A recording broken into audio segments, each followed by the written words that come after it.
चांदवड देवळा विधानसभेचे लाडके आणि लोकप्रिय आमदार माननीय डॉक्टर राहुल आहेर यांच्या विशेष प्रयत्नातून तब्बल चांदवड शहरासाठी 8 कोटींचे विविध विकास कामांचे आज भूमिपूजन करण्यात आले।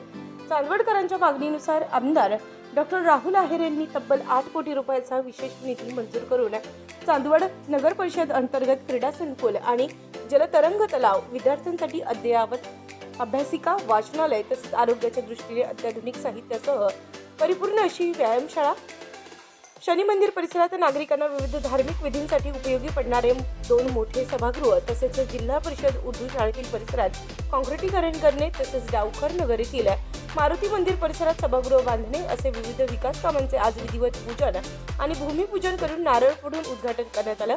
यावेळी ठिकठिकाणी माननीय आमदार डॉक्टर राहुल आहेर यांचा सत्कार करण्यात आला। या उद्घाटन प्रसंगी चांदवड शहरातील ज्येष्ठ नागरिक, विविध राजकीय पक्षातील पदाधिकारी, संस्थेतील कर्मचारी तसेच नागरिक, भारतीय जनता पार्टीचे पदाधिकारी, कार्यकर्ते यावेळी मोठ्या संख्येने उपस्थित होते।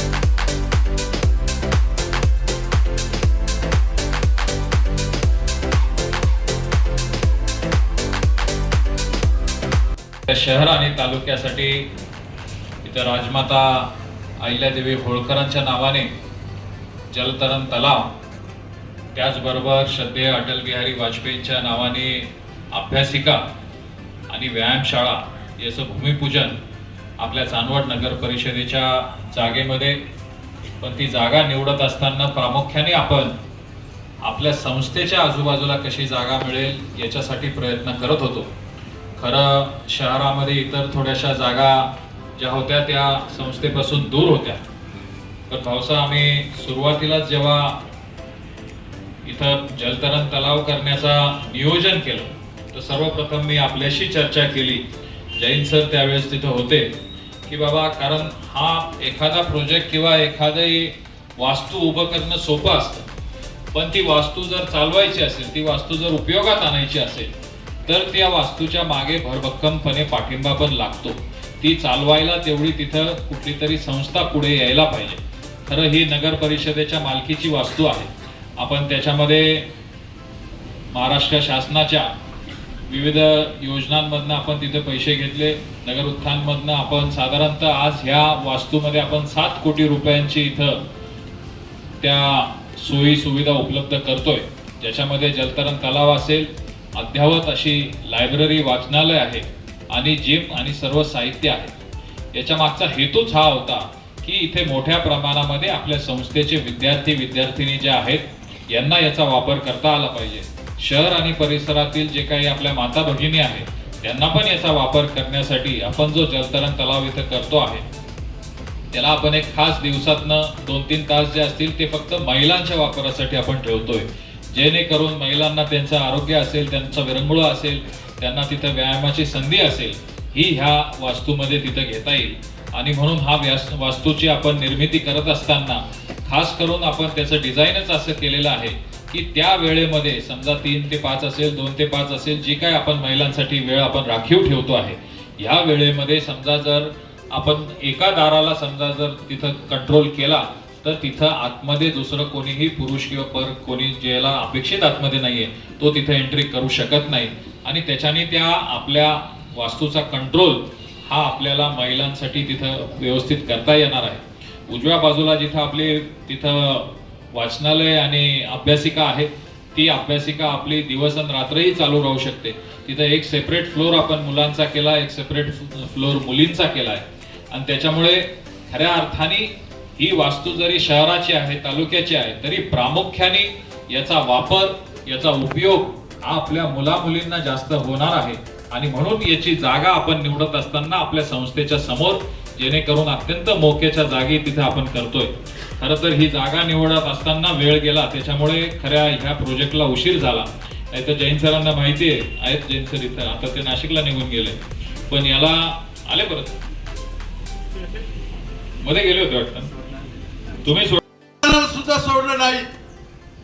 मग ते चंद्रेश्वराचं महादेव मंदिर असो, कार्तिकेश्वराचं मंदिर असो, बाजारातलं हनुमान मंदिर असो, एवढंच नाही ज्या विकारापाड कोंढाण्याजवळ आहेत तिथं पायी जाणारा सुद्धा रस्ता नव्हता, परंतु भव्य आणि दिव्य मंदिर त्या ठिकाणी आमदारांच्या प्रयत्नाने झालेला आहे.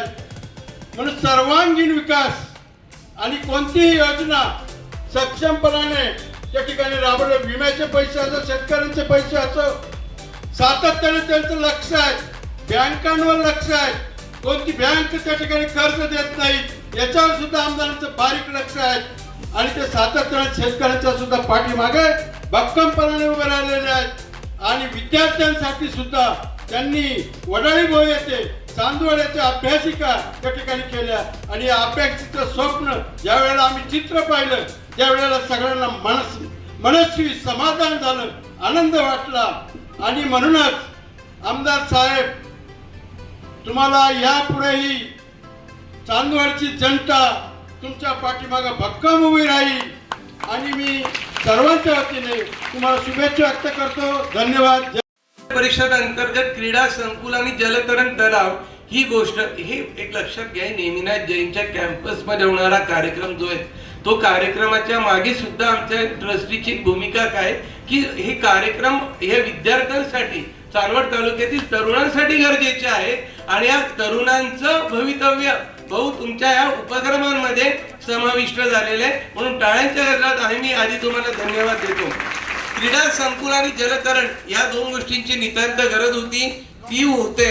नगर परिषद अंतर्गत अभ्यासिका आणि वाचनालय आजच्या घडीला मुरकुटे वाचनालयामध्ये चांदवड तालुक्यातील पोरं बसलेली असतात. आजच्या घडीला शौर्य अकॅडमी अशोक स्तंभाच्या भागात मुलं त्या ठिकाणी अभ्यासाला बसलेली असतात. आता आमच्या भाऊसांनी सुद्धा सांगितलं की आमदार साहेब आमच्या संस्थेतला सुद्धा लायब्ररी ही काही वेळा कमी पडते, विद्यार्थी संख्या वाढली आणि ही अभ्यासिका झाल्यानंतर या कॅम्पस मधील प्रत्येक विद्यार्थ्याला, तालुक्यातील प्रत्येक विद्यार्थ्याला त्याचा फायदा आहे. नंतर व्यायामशाळेचा हा सुद्धा मुद्दा महत्वाचा आहे. नगर परिषदे अंतर्गत व्यायामशाळेचं बांधकाम करून ते देखील त्या ठिकाणी उभं होणार आहे. चांदवड नगर परिषद अंतर्गत शनी मंदिर परिसरात सभागृह बांधणं की दशक्रियाविधी सारखे किंवा जे काही कार्यक्रम असतात आपल्या कुटुंबात, अनेकदा पाऊस पडत असतो, कीर्तन, पावसाळ्यामध्ये जर दुःखद घटना घडली तर निश्चितपणे त्या कुटुंबाची फजिती होते. आणि हे सगळं या सभागृहामध्ये होणार आहे आणि टळणार आहे. चांदवड नगर परिषद अंतर्गत डावखळ नगर येथील मारुती मंदिर परिसरात सभामंडप बांधला जाणार आहे. ही देखील गोष्ट प्रत्येक नागरिकासाठी महत्वाची आहे. आणि शेवटचा 6वा जो प्रकल्प या ठिकाणी उभा राहतोय तो म्हणजे चांदवड नगर परिषद अंतर्गत जिल्हा परिषद शाळेच्या आवारात काँक्रिटीकरण करणे. म्हणजे जर आपण संपूर्ण कामाकडे जर एक नजर मारली तर हा एक संपूर्ण कार्यक्रम जे उभे होणार आहेत. आणि आमदार साहेब सांगत होते की त्या वास्तूच्या उजव्या बाजूला एक महिलांच्या संदर्भाने ती व्यायामशाळा असेल, जलतरण तलाव असेल, त्याचं एक सेपरेटेशन, प्रायव्हसी, आणि दुसऱ्या बाजूला सतत 24 तास चालणारी लायब्ररी, या सर्व गोष्टी महत्वाच्या आहेत. आज आपण स्पर्धा परीक्षेच्या बाबतीत आम्ही उत्तर महाराष्ट्र न्यूज नेटवर्कसाठी धनंजय पाटील, चांदवड.